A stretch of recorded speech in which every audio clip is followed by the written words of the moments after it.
Bonsoir à tous, bienvenue dans votre émission Info Politique. On va parler ce soir de ce qui va se passer demain, mais aujourd'hui on parle de quelque chose qui s'appelle engagisme, esclavagisme, différences et similitudes, et surtout on va rendre hommage d'abord ce soir à notre façon, et surtout demain à l'université, à un grand monsieur de la Réunion, un grand réunionnais, à Michel Lachoumana, disparu il y a quelques jours.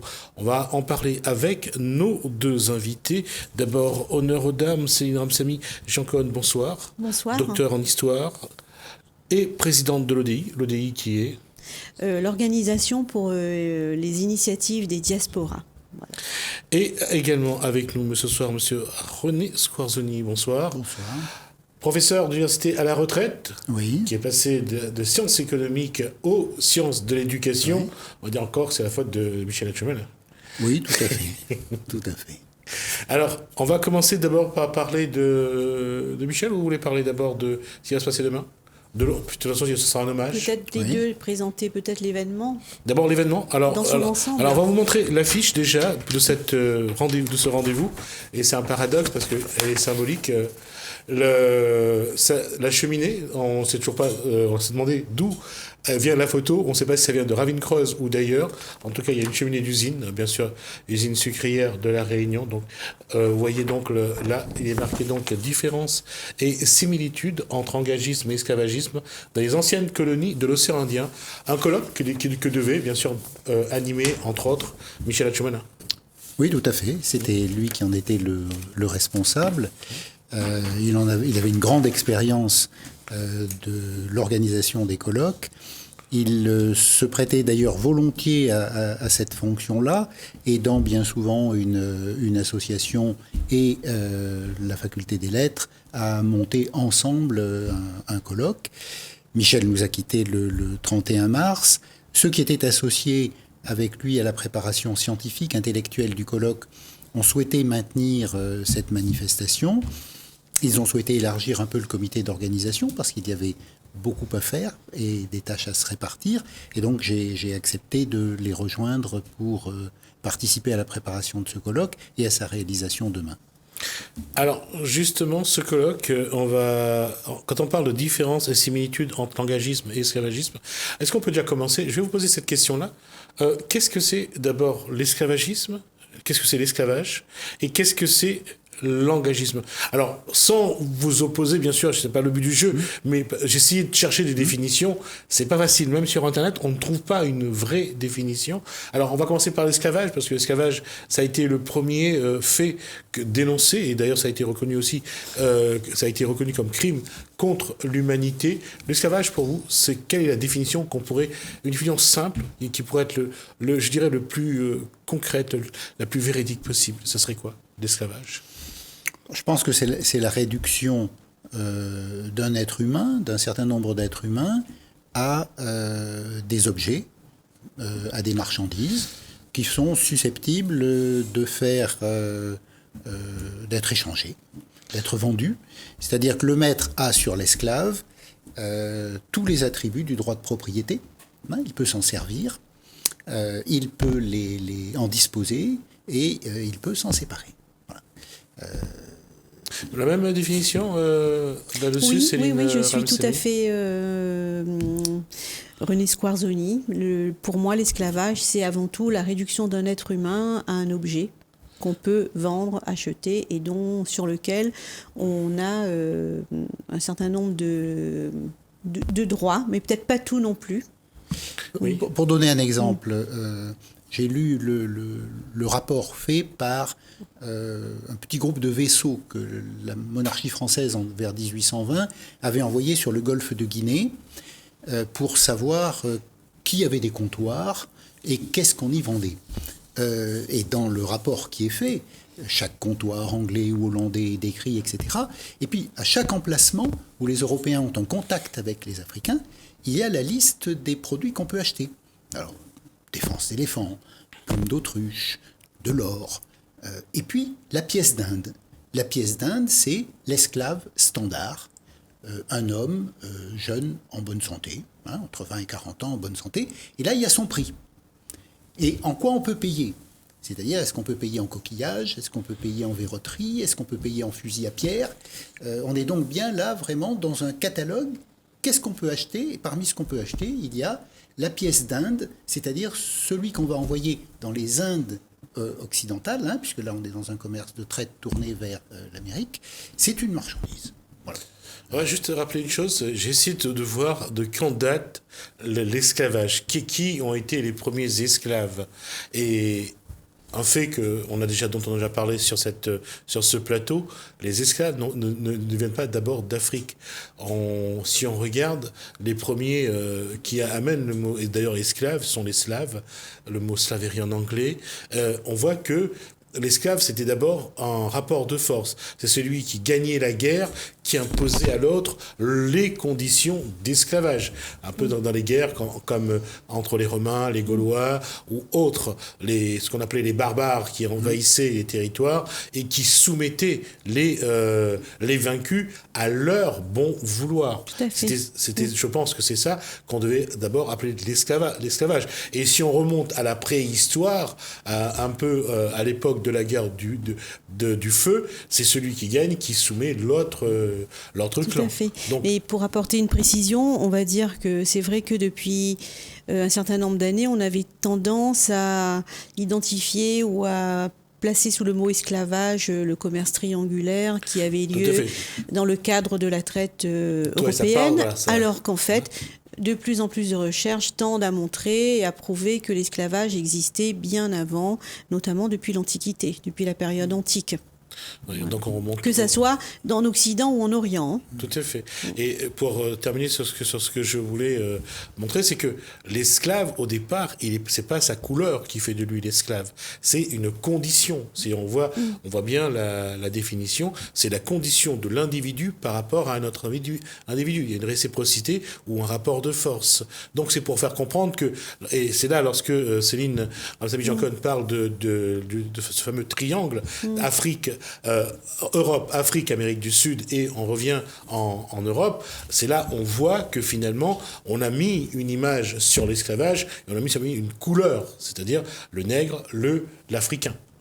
Donc voilà, c'est pour ça qu'il faut absolument se rendre compte. C'est important, pourquoi ? Parce que lorsqu'on va parler de langagisme, là aussi il va y avoir une couleur, parce que si on parle des Dravidiens, les Dravidiens, c'est le peuple qui se trouve dans la vallée de l'Indus au moment de la Mésopotamie, qui vont partir dans le sud de l'Inde, mais ceux-là aussi ont une couleur, parce que la plupart d'entre eux sont également à moitié africains. Donc c'est pour ça que je voulais montrer que ce n'est que des faits d'histoire, ce n'est pas lié à la couleur, c'est lié qu'à un... Tout à fait. Alors quand on vient à l'engagisme à La Réunion, alors on va d'abord définir l'engagisme. Pour vous, l'engagisme, c'est assez complexe, hein, j'ai essayé de comprendre, mais c'est assez complexe. On va dire que l'engagisme, si vous permettez, l'engagisme, on entend bien le mot engagé. C'est donc le système de contrat qui liait un individu à un propriétaire durant un certain nombre d'années, moyennant une force de travail et un salaire. Donc il y a bien le respect, normalement, en théorie, je parle, le respect de la condition humaine, il y a un contrat de travail qui lie, et dans ce fameux contrat qu'on peut lire aussi, les Indiens qui sont venus au moment de l'engagisme avaient droit au culte, avaient droit à certaines choses, avaient droit au salaire, mais bon, après, entre ce qui était écrit sur le contrat et la réalité, René Soarzoni, c'est vrai que là, il y a un décalage entre la théorie et la réalité. Je voudrais revenir aussi sur un point, c'est que pour moi, quand on parle d'esclavagisme, ça veut dire qu'on est dans un système et que l'esclavage a une place importante, que sans esclaves, le système s'écroule. D'accord ? Parce qu'il peut y avoir des sociétés qui connaissent l'esclavage, mais ça ne concerne que des minorités de personnes. Par exemple, en Chine, les paysans très endettés vis-à-vis de leurs créanciers devenaient finalement esclaves, puisqu'ils devaient travailler pour lui jusqu'à ce qu'ils aient remboursé. Quand ils n'y arrivaient pas, c'était leurs enfants qui prenaient la suite. Et dans la littérature chinoise, on a des esclaves. Mais les esclaves en Chine, c'est une petite partie de la population. C'est pas un système qui est organisé pour ça. Et même chose pour l'engagisme. L'engagisme, c'est le fait que des dizaines de milliers de personnes vont venir apporter une force de travail sans laquelle le système ne fonctionne pas. Hein. Le isme d'esclavagisme et d'engagisme, c'est qu'on est dans un système où la place occupée par l'esclavage, la place occupée par les engagés est très forte, très importante. Hein. Et ce système d'inflation, je vais ça faire sourire parce que lorsque les Européens vont se mettre justement dans ce fameux triangle, dans ce fameux marché de cette traite négrière, c'est les Européens qui vont faire monter le prix. Et justement, tout à l'heure on parlait du prix des esclaves. Eux vont faire monter d'un coup l'inflation sur le coût d'un esclave, et c'est là qu'on va commencer vraiment on va voir hein, la guerre qu'il y a eu aux États-Unis, cette fameuse guerre de sécession, c'est aussi le coût de la main-d'œuvre dans les champs de coton allait grimper d'un coup après que les sudistes aient perdu la guerre, parce qu'il n'y avait plus d'esclaves à ce moment-là. Donc c'est vrai que l'esclave à ce moment-là permettait de diminuer le coût de production à La Réunion. Et c'est un paradoxe. En préparant l'émission, on a vu que finalement, les Mozambicains, il y avait à peu près 3000 esclaves à l'époque, vers 1718, à La Réunion. Et lorsque les engagés mozambicains vont arriver au moment de l'engagisme... Les engagés indiens Non, je parle des Mozambicains. Je reste sur les Mozambicains. Parce qu'ils ont été esclaves et ils ont été également engagés. Plus ou moins le même nombre. Donc, le coût est différent. Et quand on parle des Indiens... Et là aussi, et c'est pour ça qu'on va revenir vers l'esclavage, comme que dit René Squarzoni, c'est que là, on voit que l'application ne se fait pas et qu'on essayait de faire porter aux engagés le maximum de charges, de frais, pour les payer le moins possible.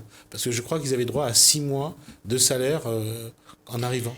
Alors, les choses sont un peu complexes. Hein. Il y a différentes périodes et donc on ne peut pas dire que on ne peut pas globaliser ce système. C'est très complexe. Il y a pu y avoir des périodes durant lesquelles les contrats n'étaient pas respectés et effectivement un certain nombre de clauses n'étaient pas du tout suivies.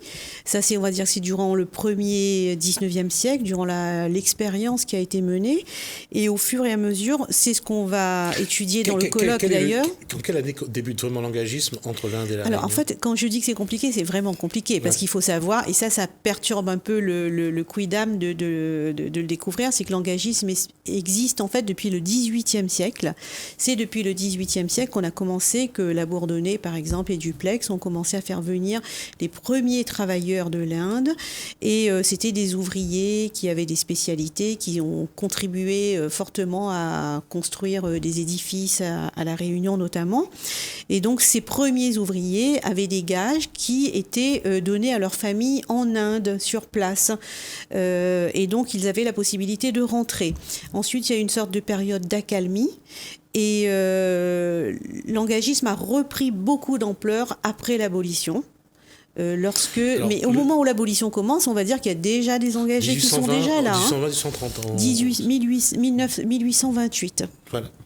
Voilà, là c'était la date officielle de reprise et il y a eu, si vous voulez, c'est une histoire assez avec des hauts, des bas, des périodes d'arrêt, de reprise qui font qu'en fait on ne peut pas en parler de manière vraiment globale. Et voilà. Quand on parle d'engagisme, on parle souvent de l'engagisme indien, mais quand on parle d'engagisme à La Réunion, on va rappeler quand même, il y a eu quand même pas mal de peuples qui ont participé à ce système. C'est que il y a les Australiens, il y a des Chinois, des Malaisiens, des gens de Surat, de Java, d'Afrique du Sud. Il y a eu des Australiens, des Rodriguez, et les derniers engagés, c'était les Rodriguez, c'est vers 1930, je crois. Les derniers, oui, je pense, dont on a encore des traces. À La Réunion. À La Réunion. Voilà. Je parle de La Réunion. Oui. Parce que j'ai rencontré une dame, elle est bibliothécaire au Tampon. Ses parents ont été parmi les derniers engagés Rodriguez. Voilà. Et je crois qu'un de ses deux parents est décédé, mais l'autre est toujours là. Et elle est venue m'en parler une fois. Donc, et on a eu aussi des engagés du Vietnam. Donc, c'est pour ça. Alors, ce système, puisqu'on revient sur le système d'engagisme, il y a ce livre qui a été écrit par, entre autres... auquel a participé également Michel Lachoumana, écrit par Jean-Régis Ramsamy. C'est l'histoire d'Abadie Getapache. L'engagisme a été un crime contre l'humanité. Je ne sais pas si on aura l'image, parce que généralement, on doit avoir une image concernant ça. Est-ce que justement, on sait que depuis 2013, je crois, la France a décidé de dire que l'esclavage a été un crime contre l'humanité. Et je connais la position de Céline Ramsamy-Jeancan là-dessus, et je vais poser la question à René Squarzoni. À votre avis, est-ce qu'on peut comparer, quelle différence, avant de répondre à cette question, quelle différence êtes-vous entre esclavagisme et engagisme? Quelle similitude il y a? La similitude, c'est le travail qui est confié, qui est généralement un travail élémentaire. On utilise la force de travail, c'est le travail des plantations, ce qui ne veut pas dire que les gens sont toujours en train de piocher. Hein. Il y a évidemment toute la diversité des tâches qu'il y a à faire sur une plantation. Et je relève que quand on a fait venir les premiers engagés indiens, c'était des engagés avec qualification. Parce que l'esclave africain n'a pas de qualification. Il est extrait d'Afrique. On sait aussi qu'on prend la précaution de les mélanger pour qu'ils soient d'origine différente, qu'ils ne parlent pas la même langue, qu'ils ne puissent pas se coaliser. Ce sont pour certains des Africains de la forêt, d'autres des Africains de la savane. Ils sont transportés dans un monde de la plantation qu'ils ne connaissent pas, et ce qu'on va utiliser, c'est leur force physique. Hein. Et lorsque on a besoin d'autre chose, souvent on va faire appel à mieux, si je puis dire, et là on ne peut pas avoir forcément des gens qu'on va trouver comme esclaves. Les conditions d'exercice sont les mêmes, l'objectif économique du maître de l'esclave ou de l'employeur de l'engagé, c'est le même, c'est-à-dire assurer une production en ayant un facteur de production, du facteur travail disponible en quantité et mobilisable. Bon. Pour moi, il y a quand même deux grandes différences. La grande différence, c'est, pour parler avec un vocabulaire qui pourra choquer, les conditions d'extraction. Hein. C'est-à-dire que voilà, on extrait des Noirs d'Afrique et on les extrait en les achetant déjà esclaves à d'autres Africains qui ne sont d'ailleurs pas forcément ceux qui les ont réduits en esclaves, puisque souvent ils les ont achetés à d'autres qui ont fait des razzias et qui ont amené jusqu'à la côte des colonnes de Noirs pour la vente. Et les Européens sont en face d'un intermédiaire qui, en quelque sorte, acheté en gros un paquet d'esclaves et qui va composer des lots pour les Européens qui viennent remplir leurs bateaux. Alors qu'on n'a pas la même réalité en Inde. Les engagés sont plus dans un système, je dirais, de promotion de l'engagement. Hein. Engagez-vous, prenez-en pour 5 ans, partez loin de chez vous, mais vous reviendrez avec un pécule, ou bien on paiera votre famille. Et la notion de contrat, même si le contrat après ne va pas être respecté, elle est suffisamment forte quand même pour que l'individu puisse échapper à son maître à son employeur, à la fin du contrat. Puis il me semble qu'il y a quand même une deuxième différence, en tout cas à La Réunion on la voit bien, mais je pense qu'à Maurice on la voit aussi, c'est la destinée qu'ont eu ces groupes. La destinée qu'ont eu ces groupes, les groupes africains, d'origine africaine à La Réunion ou à Maurice, n'ont absolument pas pu reconstituer, je dirais, leur histoire. Ils ne savent pas d'où ils viennent, ils ne savent pas quel culte était celui de leurs ancêtres, ils ont perdu leur nom, ils ont perdu leur filiation, alors que les engagés ont une puissance culturelle à Maurice et à La Réunion qui montre que les racines ont été entretenues ou rétablies et qu'il y a une capacité, je dirais, à vivre son histoire qui n'est pas la même que celle du groupe des esclaves. On reviendra là-dessus dans une autre émission, mais je tiens à le dire parce que c'est essentiel. Et c'est vrai que lorsqu'on fait de la psychogénéalogie, c'est important d'avoir des racines, de savoir d'où on vient, pour savoir plus ou moins qui on est. Et c'est vrai que là-dessus, beaucoup d'esclaves venus d'Afrique ont perdu je dirais, ce point dans leur passé. Et aujourd'hui, pour beaucoup, les descendants, c'est pas toujours facile. Portent un nom qu'ils n'ont pas choisi. qu'on leur a donné à l'affranchissement. Avant, ils n'avaient qu'un prénom de baptême, puisqu'ils étaient baptisés. Et effectivement, non pas individuellement et collectivement, d'arrière-plan historique, d'arrière-plan culturel. Je reviens vers Céline Ramsamy-Jean-Cohen. La définition de l'engagisme et les différences et similitudes, ce serait quoi ? D'abord, cette définition. Alors, il y en a beaucoup, et effectivement, je vais dire que René Squarzoni a commencé à bien aborder les choses en posant des points très précis. Différences et similitudes, pardon. Vous avez très bien fait de le préciser. Par exemple, sur le contrat, les esclaves n'en avaient pas, bien évidemment, et les engagés en avaient un. Juste une parenthèse là-dessus, et c'est vrai que c'est important, c'est-à-dire que le contrat, il y avait déjà un nom, un prénom. Voilà, il y avait déjà un nom, le lieu, un prénom, son origine, identification. Son âge, son village, même si les traces n'ont pas été gardées à La Réunion. On voit par exemple qu'à l'île Maurice, les gens ont la possibilité de retrouver les traces de leurs ancêtres et d'avoir leur origine géographique. À l'époque, j'avais rencontré le professeur Gerbeau, je crois qu'il est de Marseille ou de Provence, et il me parlait des archives en Angleterre. Oui, il y a les archives d'Angleterre, il y a les archives d'Aix-Marseille, la NOM, il y a beaucoup de sources. Je m'excuse d'avoir interrompu, je vais revenir à ce que vous disiez tout à l'heure, c'est donc cette identification, ce contrat qui est important, qui montre bien que le contrat est important, et je reviens sur peut-être les conditions que vous avez très bien fait de préciser. C'est effectivement, il faut savoir que l'Inde a toujours eu des rapports très importants et développés avec la colonie réunionnaise, que dès le XVIIIe siècle, il y avait déjà des colons qui allaient vers la Réunion faire du commerce, et des comptoirs qui étaient installés. Il y avait déjà toutes sortes de liens économiques et sociaux qui étaient établis à travers ces ouvriers qui venaient déjà, et qui fait que, en fait, dès le départ, effectivement, au niveau du transport, ça ne se passe pas du tout de la même façon.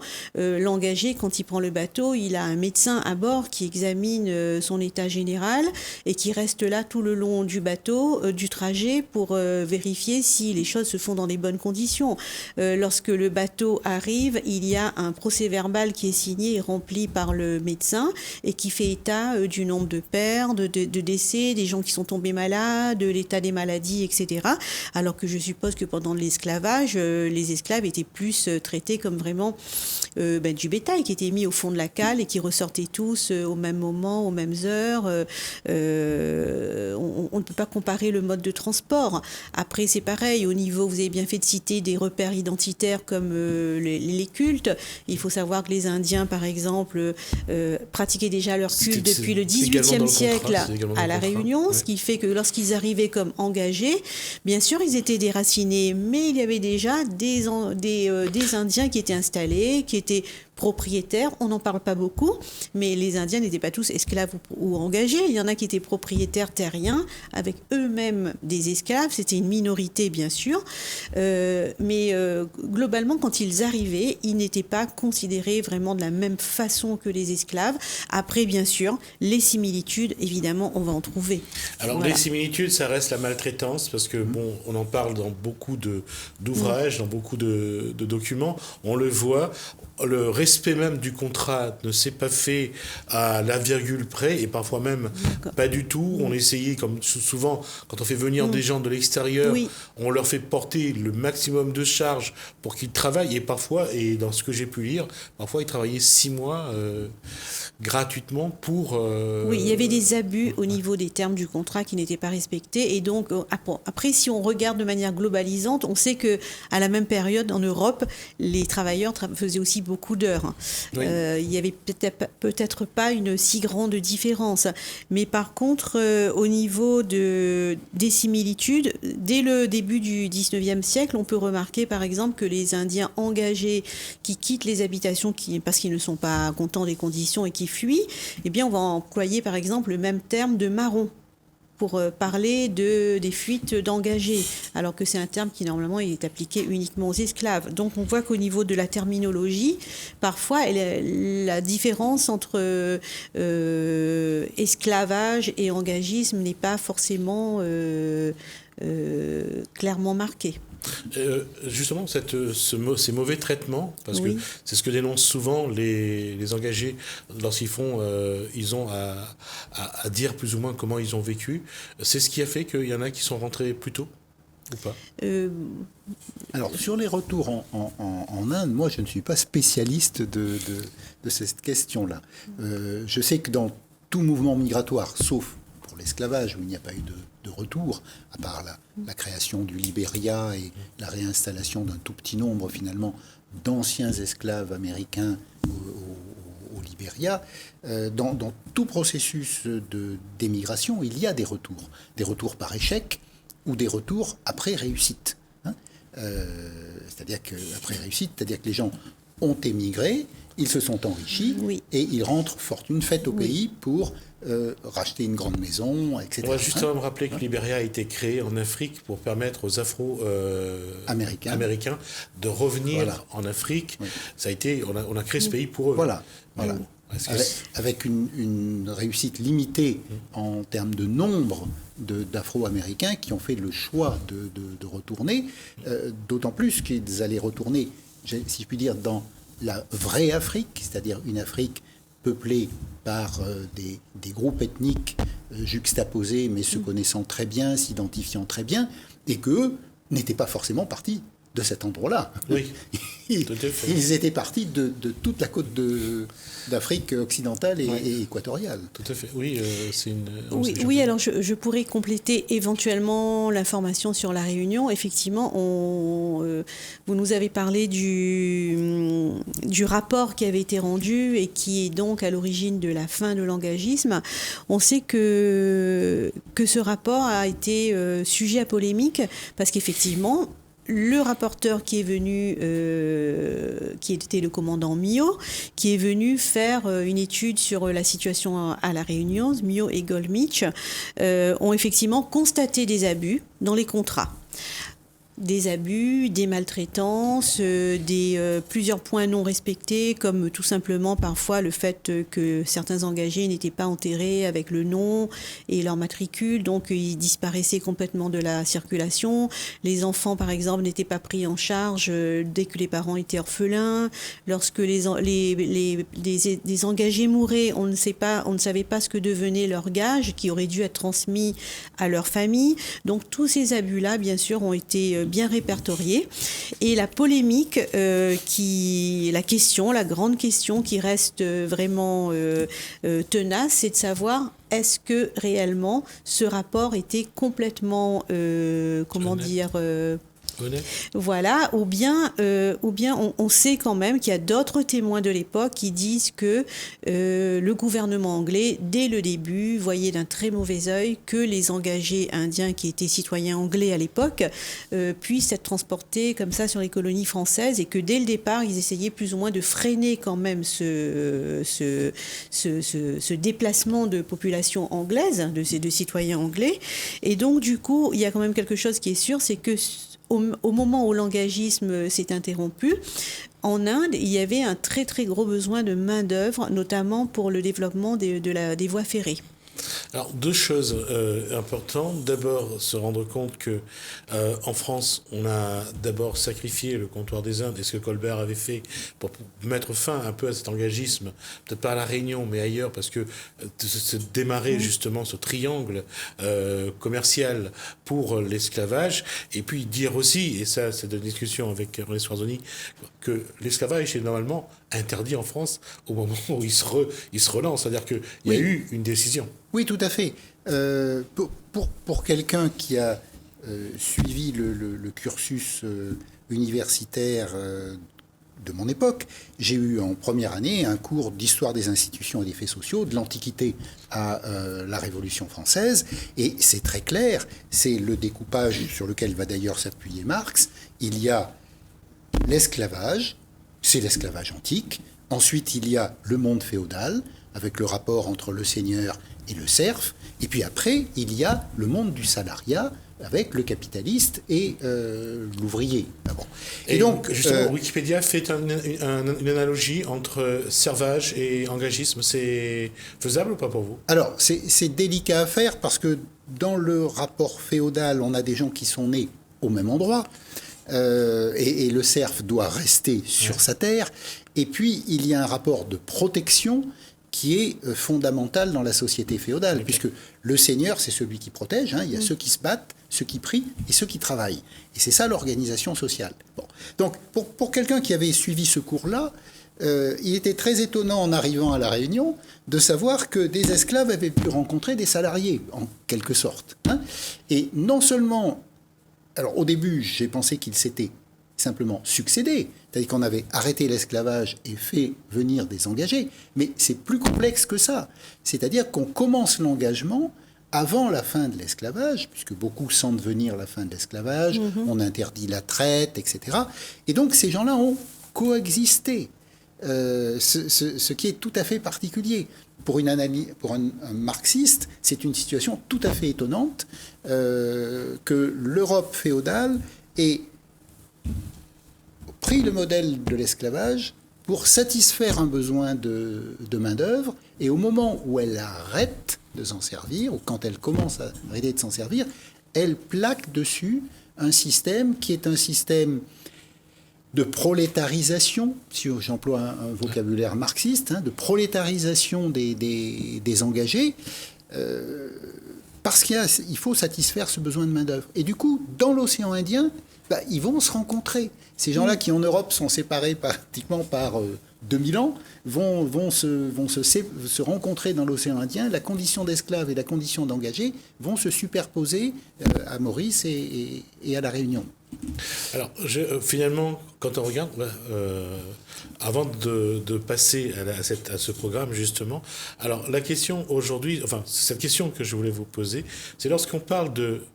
Et ça, je voulais le faire parce que vous avez été professeur de sciences économiques. Finalement, que ce soit l'esclavagisme ou l'engagisme, tout ça, finalement, n'avait qu'un but, servir l'enrichissement de certains.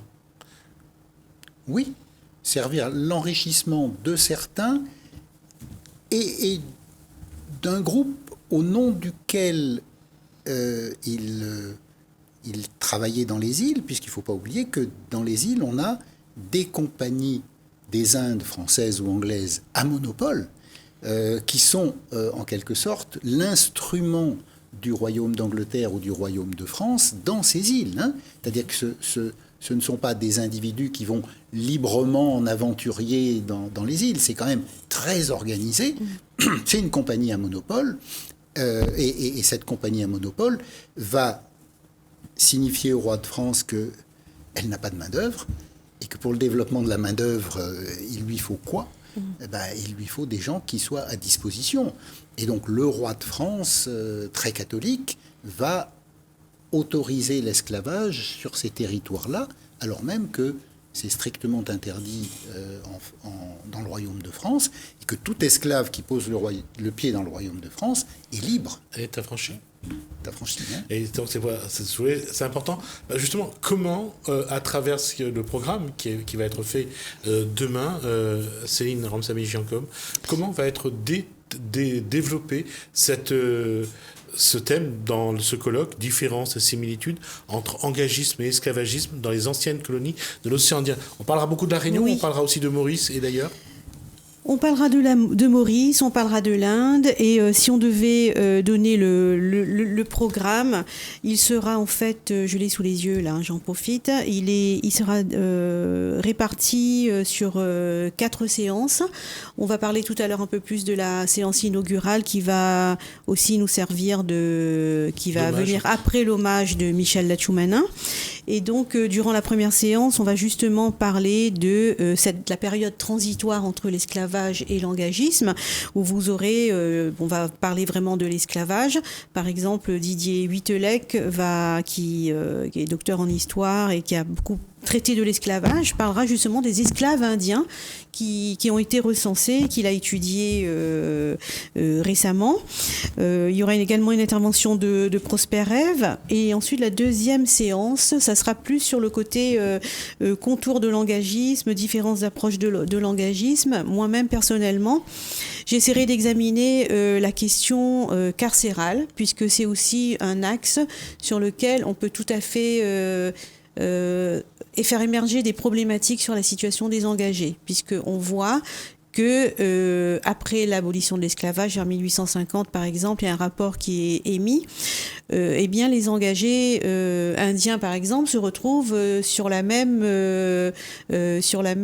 posture, on va dire, ont les mêmes sanctions que les anciens esclaves qui fuient les habitations ou qui quittent leur travail. Donc ils vont se retrouver à avoir les mêmes peines, c'est-à-dire soit de l'emprisonnement, soit des peines exécutées dans un atelier colonial, des sortes de travaux forcés qui étaient... J'allais dire travaux d'intérêt général. Travaux d'intérêt général extrêmement durs, voilà, et qui font que les engagés craignaient vraiment ces peines. Hein. Donc ça sera la deuxième séance. Et la troisième, on va aborder un peu plus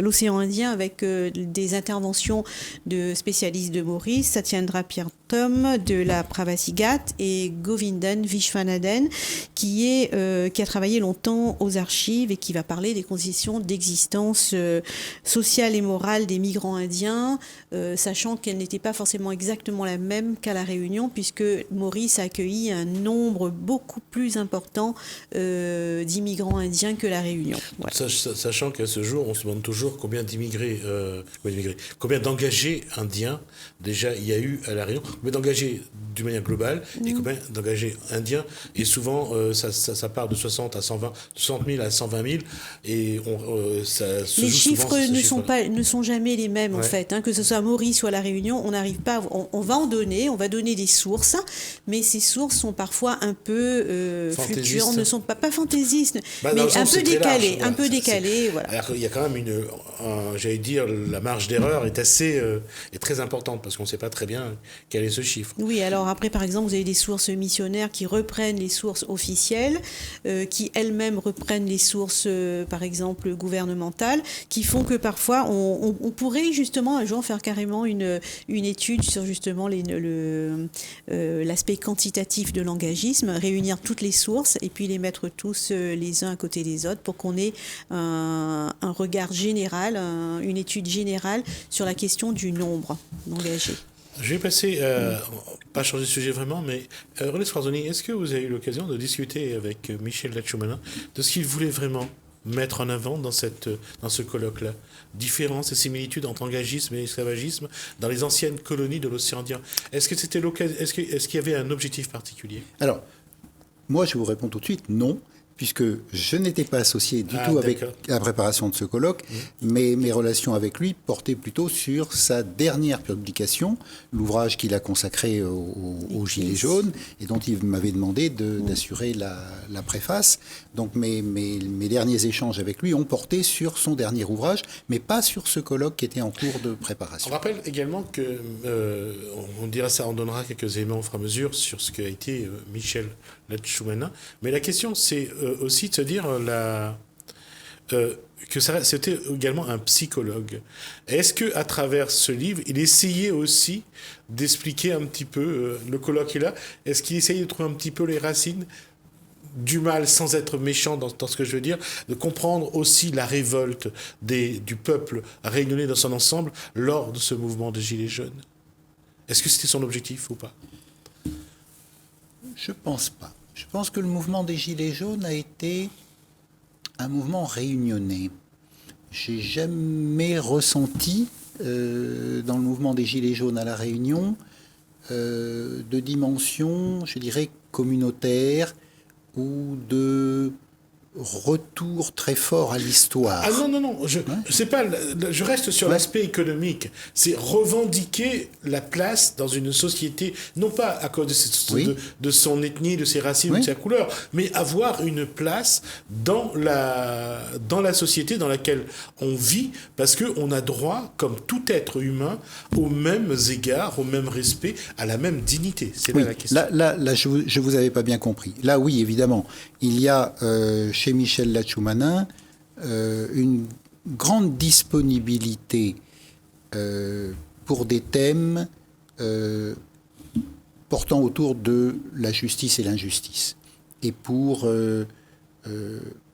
prendre part, s'engager, dans un autre sens du terme, s'engager en soutien à l'expression d'un certain nombre de groupes.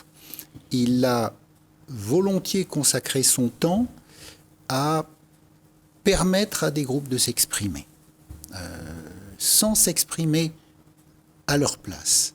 Il ne se faisait jamais le porte-parole, mais l'appui, le soutien, celui qui permet.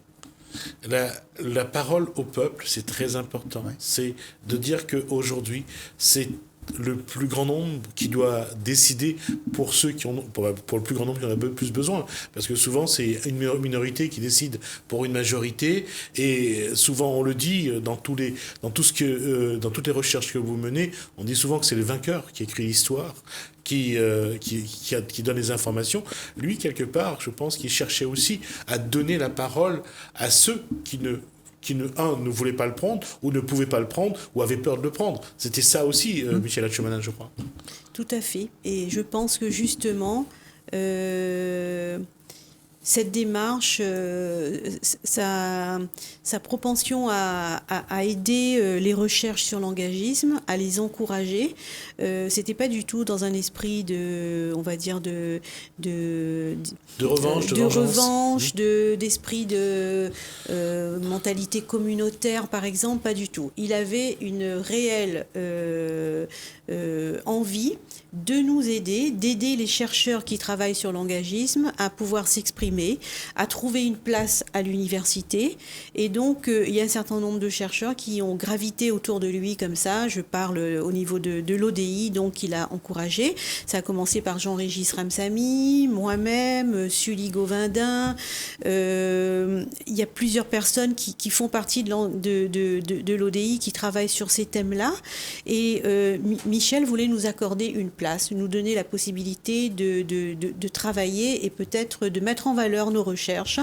Et c'est à ce titre que nous souhaitons vraiment lui rendre hommage, parce qu'il n'est pas toujours facile de trouver sa place dans le monde de la recherche.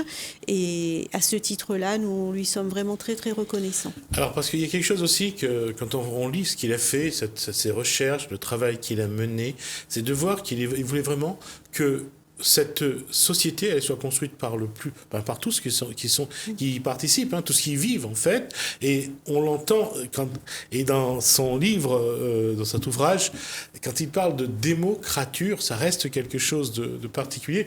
Je l'avais reçu donc le 18 février pour parler de cet ouvrage.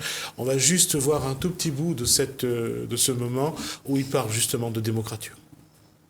Je me suis pris au jeu des événements et dès le 10 décembre, je me suis enfermé pour dire qu'il faudrait que je sorte un ouvrage sur cet événement inédit à La Réunion. C'est un ras-le-bol, Qu'est-ce que le pape a voulu dire finalement ? Exactement, j'emploie le terme colère, trop longtemps contenu. Je crois que ce mouvement est différent de ce qui s'est passé auparavant, parce que vous le disiez vous-même, c'était des partis politiques, des mouvements syndicaux qui étaient à l'origine du mouvement populaire. Cette fois, c'est le peuple qui, à la fois, discrédite les organisations traditionnelles, pas le politique, pas le syndicat. C'est le peuple qui se manifeste, qui s'exprime en disant, écoutez, ce n'est plus possible, ce n'est plus supportable que notre démocratie représentative, pour dire les choses ainsi, soit assimilable aujourd'hui à ce que j'ai appelé dans le titre de l'ouvrage une démocrature, c'est-à-dire une dictature qui ne dit pas son nom. Une dictature qui ne dit pas son nom, et encore une fois, c'était ça qui m'avait touché, c'est-à-dire que de vouloir absolument que chaque individu s'exprime. Et quelque part, pourquoi aussi ? Parce que quelque part, on ne va pas donner des informations précises sur le début de sa vie, parce que sa vie a été particulière au départ. Il a vécu des choses pas simples, des moments difficiles que vous connaissez, surtout René Squarzoni l'a découvert tardivement d'ailleurs, mais au moins pour montrer que lui, ce qui est important, c'est que chacun puisse dire ce qu'il a besoin, ce qu'il a envie et ce qu'il faut pour qu'il puisse se sentir bien dans cette société. Oui, tout à fait. Michel Hachoumana a eu une jeunesse qui n'a pas été dorée du tout. Et il n'en a jamais fait un étendard, il n'en a jamais fait un bouclier, il n'a jamais utilisé la victimisation comme moyen de promotion, si je puis dire. Il se confiait à des proches par anecdotes, par petits morceaux. Mais c'est vrai que l'éducation nationale l'avait émancipé, lui avait permis de devenir instituteur. C'était une première étape. Il a souhaité devenir psychologue scolaire. C'est là qu'il a rencontré l'université, parce qu'auparavant, il avait connu uniquement collège, lycée et école normale. Et là, il a rencontré à Aix l'université française en psychologie. Je crois que ça a été un grand moment dans son existence. Il a été extrêmement séduit par ce nouveau monde du savoir auquel il accédait. Et il a donc commencé sur le tard, pour un universitaire de bonne famille, si je puis dire. Il a commencé sur le tard sa marche vers le doctorat, la maîtrise de conférences, et ensuite l'habilitation à diriger des recherches et le professorat. Je crois que cet homme qui est parti tard, peu avant de prendre sa retraite, n'avait finalement pas la majorité de sa vie professionnelle à l'université. La majorité de sa vie professionnelle a été faite dans le corps des instituteurs et dans le corps des psychologues scolaires. Et nous sommes donc en face de quelqu'un qui a gravi des échelons successivement, qui a rejoint l'université. C'est quelqu'un qui a gardé, je pense, longtemps, dans son émancipation intellectuelle, un grand respect pour les institutions. Et je crois qu'il s'est libéré de son respect des institutions dans les dernières années de sa vie, où son discours devient plus personnel, la dimension critique devient plus forte, et où il n'hésite pas à attaquer des institutions auxquelles il devait beaucoup et envers lesquelles il a très longtemps gardé une profonde déférence. L'éducation nationale, le système de formation, l'université.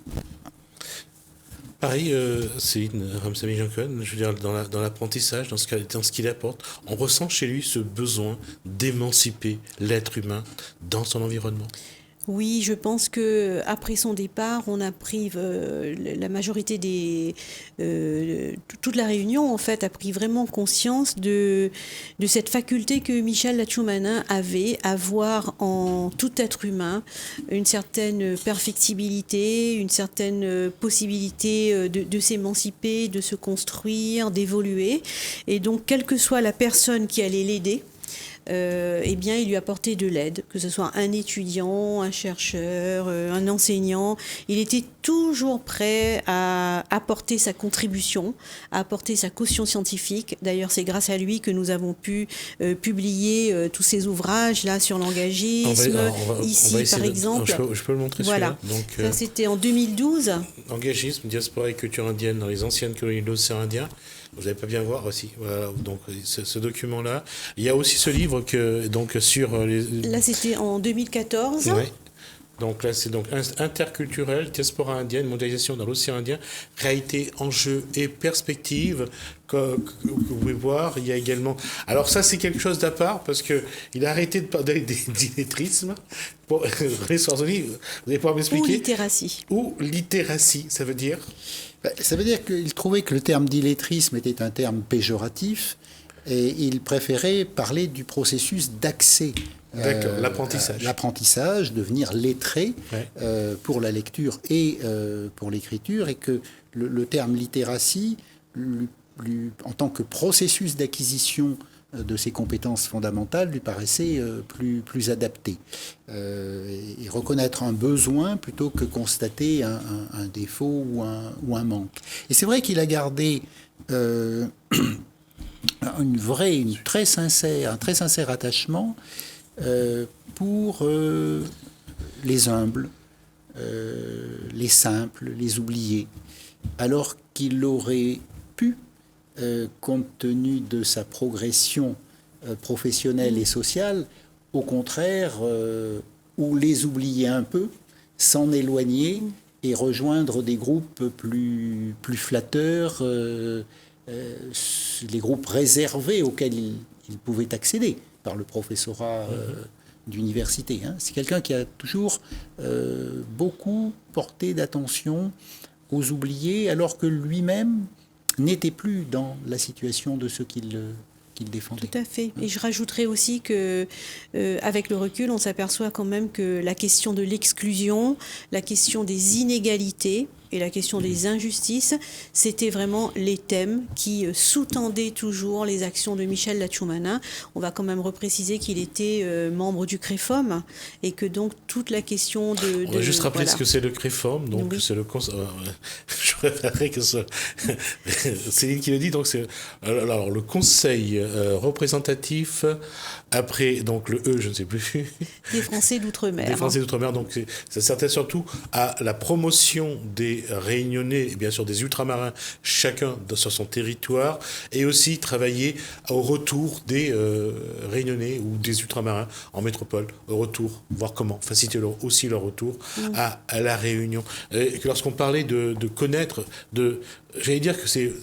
Michel Lattchoumana, c'est vraiment un chercheur au sens noble du terme. Lorsqu'on parlait tout à l'heure de littératie, comprendre de l'apprentissage, mais surtout comprendre pourquoi ça ne marche pas. C'était surtout ça l'objet du chercheur qui était donc Michel Lattchoumana, comprendre pourquoi on n'arrivait pas à faire apprendre le français, les mathématiques à l'école à certaines... Et c'est vrai que quand on regarde bien, quand on essaye de comprendre les racines, on peut comprendre parfois pourquoi certains sont réfractaires à un apprentissage, à tel ou tel apprentissage. Et ça, l'anthropologue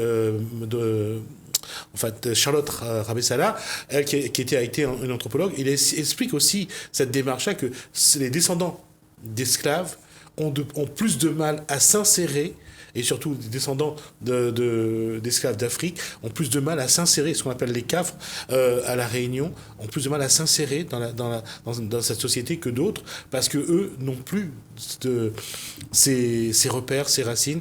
Et je ne sais pas si les chiffres sont toujours exacts. Certains disent même que, en tout cas, on l'a mis en avant que dans les prisons à la Réunion, il y a plus de descendants d'esclaves que d'autres. Donc voilà, c'est pour ça que c'est pour montrer le travail mené par Michel Lattchoumana de vouloir une société plus équitable, plus juste. Et c'est pour ça que l'hommage qui lui sera rendu demain matin est un hommage tout à fait, en tout cas, mérité. Et comme je disais tout à l'heure, Céline Ramsamy-Jancon et René Squarzoni, on s'est rendu compte, malheureusement pour la Réunion, quel homme il était. Qu'est-ce qu'il a fait pour la Réunion seulement après son décès. Il y aura ce regret-là demain, un petit peu, quelque part. Oui, il y aura un grand regret, et je dirais que la grande inquiétude actuelle, c'est quand même de savoir qu'au niveau du militantisme, de la promotion des chercheurs réunionnais, comment dire, l'effacement des inégalités, l'aide aux étudiants en eux-mêmes, on se pose toujours la question de savoir qui va prendre la relève, qui va contribuer encore à faire en sorte que le Réunionnais réussisse. Et se battre comme s'est battu Michel Lattchoumana lui-même. René Squarzoni, c'était un petit peu un compagnon de route pendant un moment. On sait, tout le monde le sait, tout ça, nous, sur ce plateau, ou ceux qui nous regardent, la mort est inévitable pour nous tous. C'est l'étape naturelle des choses. Mais quand quelqu'un comme Michel Lattchoumana s'en va, qu'est-ce que ressent René Squarzoni ? Écoutez, d'abord, la satisfaction d'avoir travaillé avec lui, de l'avoir connu, parce que je crois que ça a été une chance pour moi. Ma carrière était faite. J'étais professeur de sciences économiques. J'ai réorienté ma carrière vers les sciences de l'éducation parce que j'avais les mêmes convictions que lui, à savoir que dans une université de proximité, comme l'Université de La Réunion, cette université doit bien entendu faire de la recherche fondamentale. Elle doit bien entendu assurer des enseignements de haut niveau, mais elle doit aussi avoir un rôle dans la société, parce que toute autre université française est à 10 000 km, et qu'elle doit donc essayer de vivifier un certain nombre de milieux qui veulent avoir un contact avec cette pensée universitaire, cette réflexion, cette recherche, cette capacité d'enseignement, pour des gens qui ont eux-mêmes un certain nombre de compétences, de valeurs. Et ce travail sur la Réunion et pour la Réunion, c'est vraiment quelque chose qui m'a beaucoup attaché à Michel Lachoumana. Je noterai un point, c'est que, bien entendu, c'était un Réunionnais,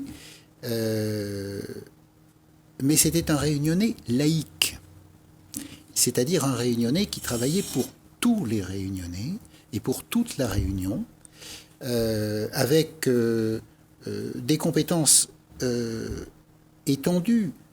Je voudrais rappeler, après qu'on ait parlé évidemment de toute cette dimension très humaine chez lui, c'est quelqu'un qui a été doyen de la faculté des lettres et des sciences humaines pendant 8 ans. Quand il est devenu doyen, la faculté des lettres ne se portait pas très bien. Elle avait eu 3 doyens en 18 mois. Il a fait 2 mandats de doyen de 4 ans, bien entendu pas seul, avec des fils doyens comme Guy Fontaine et Jean-Michel Jose, qui travaillaient en équipe avec lui. Mais c'était quelqu'un qui avait une grande capacité d'administration, une grande capacité d'organisation, et notamment d'organisation de colloques, mais aussi de programmes de formation. Il a développé les enseignements de sciences de l'éducation avec une licence qui marchait extrêmement bien, qu'on a ouvert à la Saint-Denis, puis au Tampon, en cours du soir, avec le master de sciences de l'éducation, l'école doctorale du Centre interdisciplinaire de recherche sur la construction identitaire. C'est vraiment quelqu'un qui a eu aussi une œuvre d'universitaire classique qu'il ne faut absolument pas passer sous silence. À la faculté des lettres, il a été quelqu'un d'important par ses 2 mandats de doyen. Dans le domaine des sciences humaines et sociales, il a été important par le développement du département de sciences de l'éducation. Et je voudrais dire en termes de fierté personnelle, moi je suis très content d'avoir rejoint en 2000 un centre interdisciplinaire de recherche sur la construction identitaire, parce que en 2000, l'identité, on n'en parlait pas beaucoup en France. La question identitaire, on n'en parlait pas beaucoup. Maintenant, je ne veux pas dire que tout le monde en parle, mais c'est bien vrai. 10 ans plus tard, à peu près, avec le président Sarkozy, il s'est posé la question du grand débat sur l'identité nationale. Mais qu'à La Réunion, à l'Université de La Réunion, en 2000, il y ait un laboratoire de recherche qui se soit installé sur la question de la construction identitaire, au moment où l'identité, peu de gens en parlaient et ne l'abordaient qu'en termes de définition, de description, ça doit rester une fierté de l'Université de La Réunion. Et en tout cas, pour moi, c'est une fierté personnelle. Il nous reste 3 minutes avant la fin de l'émission. Céline Ramsamy-Jean-Cohen, qu'est-ce qui restera comme souvenir de Michel Lachoumana? Ou alors on va continuer? Ou il s'agit d'aujourd'hui de continuer ce qu'il a commencé? Il a bien avancé d'ailleurs. D'accord. Alors comme je l'avais dit lors de ses funérailles, il nous reste quand même en tête le fait que, comme René Squarzoni vient de le dire, nous faisons partie, moi je fais personnellement partie des personnes qui sommes vraiment très très heureux d'avoir pu croiser la route d'un homme dont la générosité, la propension à aider les autres force vraiment le respect et l'admiration. Et donc nous nous posons la question de savoir, Michel, je pense, ne sera pas facilement remplaçable. D'accord. En tout cas, on rappelle, donc demain, à partir de 8h, voilà, à l'université, à la fac. Alors, dans quel...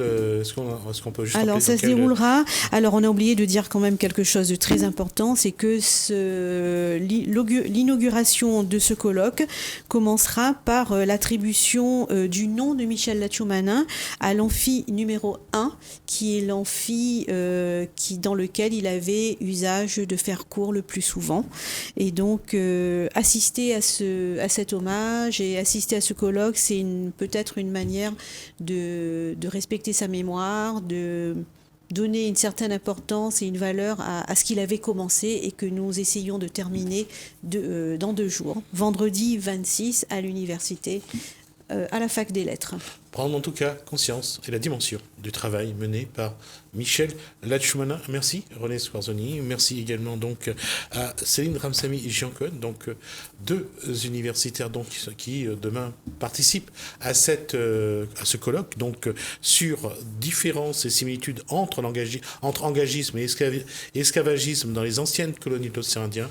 Ça commence tôt, donc l'occasion de voir un petit peu ce que chacun peut penser aussi chacun va dire sur Michel Lachumana, parce qu'il y aura un hommage qui lui sera rendu, et puis sur le colloque, l'occasion pour chacun d'apporter aussi, d'échanger avec ceux qui vont intervenir.